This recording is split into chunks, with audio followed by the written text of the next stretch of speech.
welcome to my talk. Hello, welcome to my channel. For those of you who are new, I am Saemi Nadine. I am a former financial journalist, media and communication scholar, currently doing my PhD in Vancouver, Canada.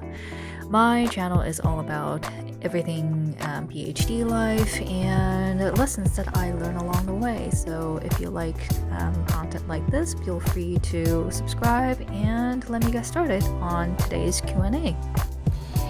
So hello lovelies, it is Saturday night here, 7:24 p.m. to be exact. I just came back from downtown Vancouver. Today's talk is more of my reflection of my life so far being in Vancouver, also as a struggling PhD researcher, PhD student. First, how do you feel about being in Canada? So I got to Canada in July last year, so that's already been when, sorry, I'm like going down. I wonder if you could see the, okay, yeah, so I got to Vancouver July last year in the summer. And so far, my impression of Canada, or at least Vancouver to be more exact, is very blend. I'd say it's really blend. I think it definitely has a bit of a hype since the Vancouver Olympics. Vancouver, what you call Vancouver downtown is really tiny, and Metro Vancouver is just so wide, and where I'm located, in order to get to downtown, it takes about 45 to 50 minutes by car. It's also a lot bigger than Seoul. Seoul has a lot of traffic. That's why it takes a lot longer to get from one place to the other. But in Vancouver, like, it's really expansive. And, I mean, somehow I've always lived in all these metropolitan cities like Berlin, New York, London, Seoul. Very, very dynamic, and there is always so much going on, and there's so much culture, museums, theaters, music, and especially London and Berlin. It's just such a cultural hub, right? Vancouver, there really isn't much culture. I really feel like Vancouver is just, it's a very tiny little city, and it really is a village. How do you feel about leaving your anchor position and doing your PhD? Right, so a lot of you have watched all my master's struggle in London and going through the LSE years, and now I'm in Vancouver, completely different country, completely different city. It's a lot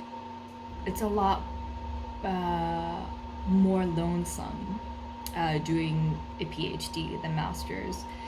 It also has to do with the level and the nature of the study. When you do PhD, it's very much of an independent work, and especially once you complete your second year of PhD, where you're done with your coursework, you pass your comms, which will be an exam, and you do your proposal for your thesis, then your field work starts, and you really don't have a lot of chances to talk to your peers, unless you have a position where you are always in school. And also, just the nature of this Metro Vancouver makes it harder for people to kind of get together more often. So so in that sense, it is a lot lonelier, and I've been thinking a lot about how I really want to meet someone. I really want to go on dates, but not without any purpose. Obviously, I want a long-term, really committed relationship, and I want to get to know someone that aligns with my values and my vision.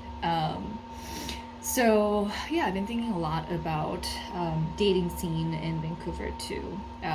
It's really funny. Like, a lot of my friends actually, one of my colleagues from school, she got married to her husband through Bumble, which is a dating app. And one of my other friends who just started her master's here in Vancouver, she also found her significant other through Bumble. So I'm like, should I give it a go? Yeah, I mean, I've never tried any of these like dating apps, of course, because while I was working as a financial news anchor, that was a very, I was a public figure, so it was a lot harder to kind of, do stuff like that.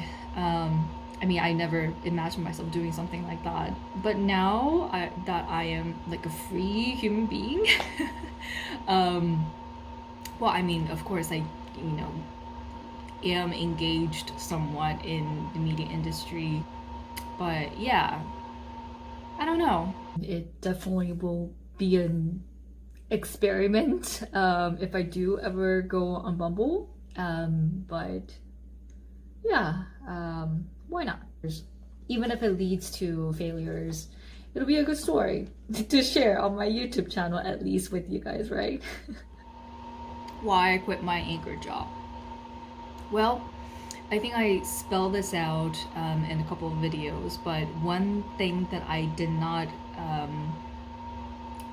share so far was the kind of environment of the media industry, especially broadcasting industry, that is incredibly not only competitive, competition is fine for me. It's more of a backstabbing, talking behind your back and making sure that,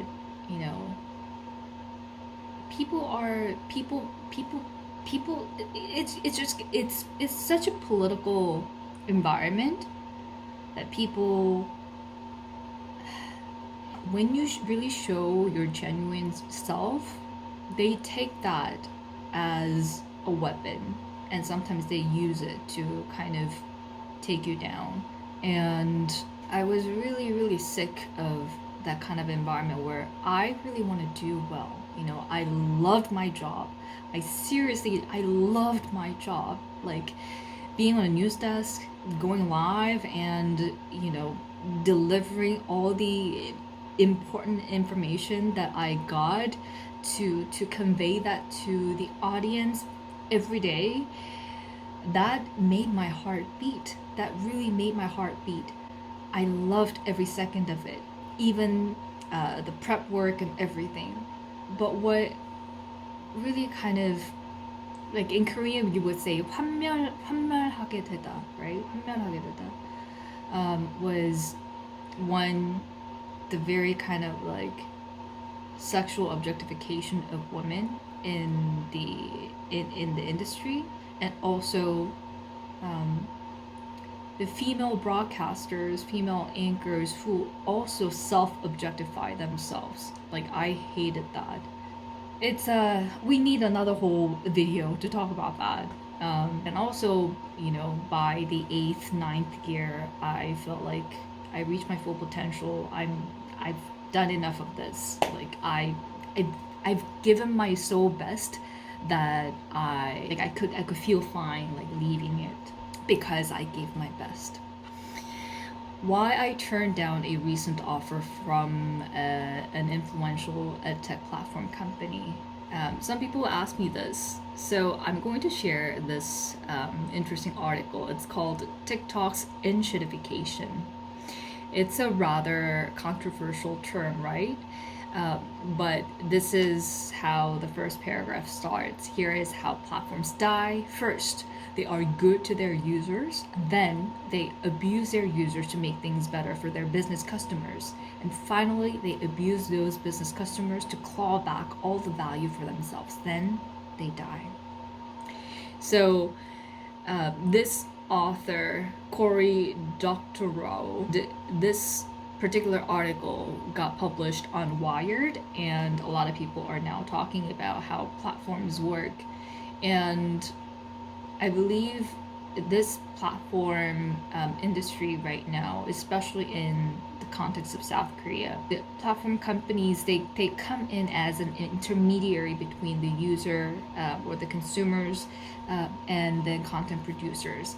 And there's this whole talk about how like IP, intellectual property, IP 확보가 플랫폼 컴퍼니에서의 어떤 그 승패를 좌우하는 가장 중요한 것이다. 그래서 IP를 무조건적으로 확보해야 된다. 이런 이야기가 상당히 많이 나오고 있는데 사실은 그 IP 확보의 문제도 있지만 중요한 거는 이 플랫폼 이코노미가 consumers, producers, content providers 이 모든 actor, 이 플랫폼 이코노미에 들어가 있는 모든 actor가 건강하게 이 경제 활동을 할 수 있는 이 norms, 이 시스템이 만들어져야 되는데 지금은 단순하게 이 content provider의 컨텐츠를 갖다가 이제 consumer들한테 제공하면서 여기에 커미션을 너무나 많이 가져가는 거죠. 특히나 가장 최근에 저한테 이제 연락이 왔었던 그 플랫폼 같은 경우는 사실 지금 플랫폼 컴퍼니로 이제 약간 그 뭐라 그러죠? 전환을 하려고 하는 시점이었는데, 그러니까 아직 그 플랫폼이 형성되어 있지도 않은 상태였어요. 그런데 저에게 이제 연락이 와서 정세미 앵커의 이 프리미엄 뉴스 공부법, 영어 뉴스 헤드라인 공부법이 너무 본인들이 이제 추구하는 그 비전과 핏이 너무 잘 맞는다. 그래서 꼭 같이 하고 싶다. 그래서 미팅까지 했는데 결국 이제 중요한 거는 이 수익 배분이잖아요. 근데 그 수익 배분을 있어서 처음에 7대 3을 얘기를 하는 거예요. 7이 누구냐면 그쪽이에요. 제가 아니라. 전 당연히 7대 3이면 당연히 저라고 생각을 했고 That's how it should be, right? Because the content from the very beginning to the end, everything has been made. They don't have to do anything. They will just grab what's already been done and just put it on their platform. That's it. 그런데 거기서 7대 3을 얘기를 하고 그 다음에 저한테 얘기를 하는 게 꼭 해줬으면 좋겠다. 그래서 그거를 제시를 해달라. 그래서 제가 오히려 그러면 내가 7이고 너네가 3이어야 된다. 얘기를 했었는데 결국에도 5대 5를 제시를 하는 거예요. 그러면서 자기네들이 엄청 그 프로모션을 해주겠다. 마케팅을 해주겠다. 근데 나중에 결국에는 제안해주는 모든 내용들이 하나도 sustainable 하지 않고 이거는 그냥 very unfair, 처음부터 unfair한 그 거래인 거예요. 그래서 저는 I turned it down. And oftentimes whenever I get offers that are that I believe that don't align with my vision and my values, that I just simply turn down. Of course, if I could get extra money, that's good. That's great for me, and I need money as a PhD student who is constantly struggling, you know. But there is a fine line between what is fair and what is unfair. And nowadays, I believe that platform companies, their gaze is completely stuck on their profit. But if they really want sustainability long term, they gotta see better than this. You know?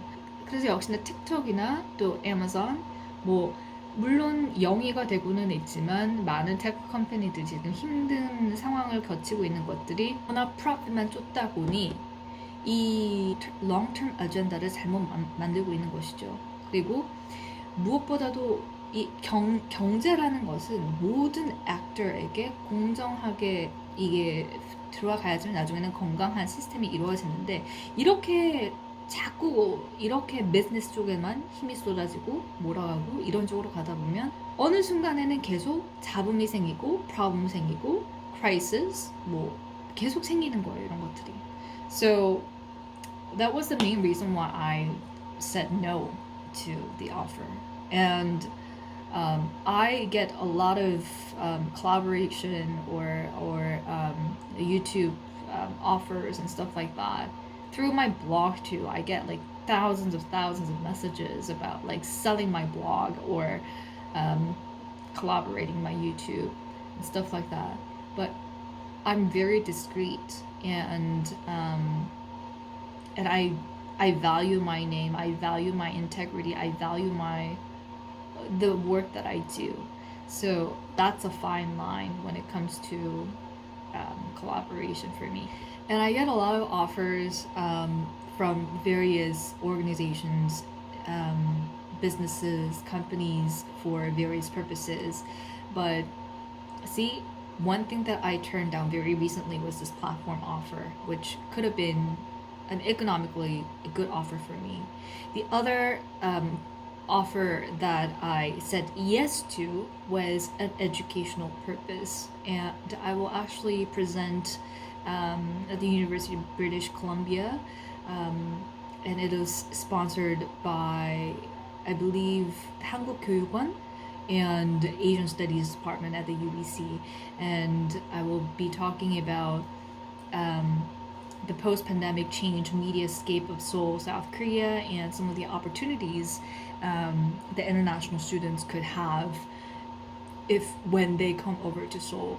So I didn't think too much about this suggestion or this offer, because I knew that this will be beneficial for students. And even though this is not my expertise, I would love to meet students, and if any of my experiences can be beneficial to them, then why not? So you can see kind of like my decision making process here. And it also has to do with the long-term relationship, long-term values that I see, long-term vision that I see, and how much impact certain things could make. All of those things. And of course money is an important part too. Like, I'm a struggling PhD student right now. I need money. I need to consider all of these different aspects and take them into account and come to a decision. How do you feel about living abroad? Well, for me, see, I've spent more than a third of my life in the US, and then another third of my life in South Korea, and then in between I was in Berlin, Germany, and in London, the UK. So I don't really consider myself as a total foreigner or international student, currently being in Canada. Because I have a different set of experiences. Of course, I do have a Korean passport. I do look like Korean, but because I spent so much of my childhood when it was a very important period for a person to form their cultural identity, right?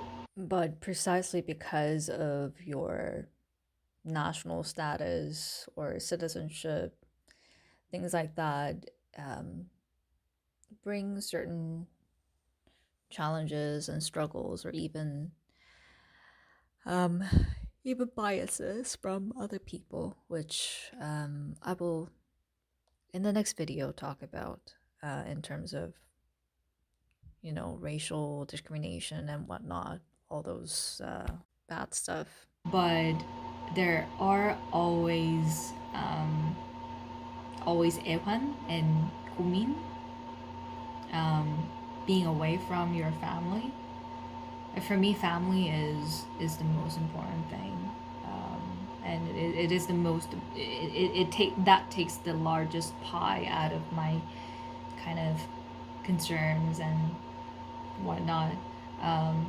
And a lot of times when people say, oh, it must have been so nice that you lived in so many different countries. Yeah, I feel incredibly fortunate. I feel incredibly lucky that I was able to do that. But at the same time, the amount of efforts that are required to adapt to different settings, different environment, different people, different culture, being away from family, being alone, getting through hardships all on your own, it really is not easy. And from my videos, everything might seem so smooth and so easy, but every day in my brain and in my heart, there's so many layers of life that challenge me. And all I can do is to take those challenges and try to take them as an opportunity for me to grow. That's all I can do, right? So living abroad is what it is. And obviously I came to Vancouver for a very specific purpose, which is to pursue my PhD. So, it's fine. 뭔가 근데 이렇게 지금 쫙 얘기를 하고 나니까 되게 속이 편한 거 있죠. 거의 매일 연구하고 공부하고 하다 보면은 말할 시간이 많이 없어요. 그리고 제 또래에 제가 고민하는 것들, 또 제가 쉐어하고 싶은 것들을 나눌 사람이 많이 없다 보니까 그래서 저는 유튜브 할 때 진짜 사실은 되게 행복하거든요. 지금도 행복해요. 물론 더 가까운 어떤 사회적 관계들이 있으면 좋겠지만 그나마 저한테는 이 유튜브를 하는 게 제 정신 건강에도 너무 필요하고 좋고 그래서 I'm very thankful. And I'm very thankful that you watch my humble, tiny little channel. Okay, so that's it for me today. I hope you enjoyed your coffee, tea, whatever you're having. I'm having my vanilla latte, so I hope you enjoyed this talk, and it was healing for me. So anyways, I'll see you in the next video. Ciao!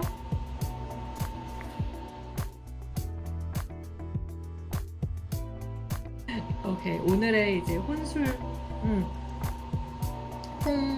혼차 토크는 여기서 마무리를 하도록 할게요. So, have a great weekend. I'll see you in the next video. Ciao!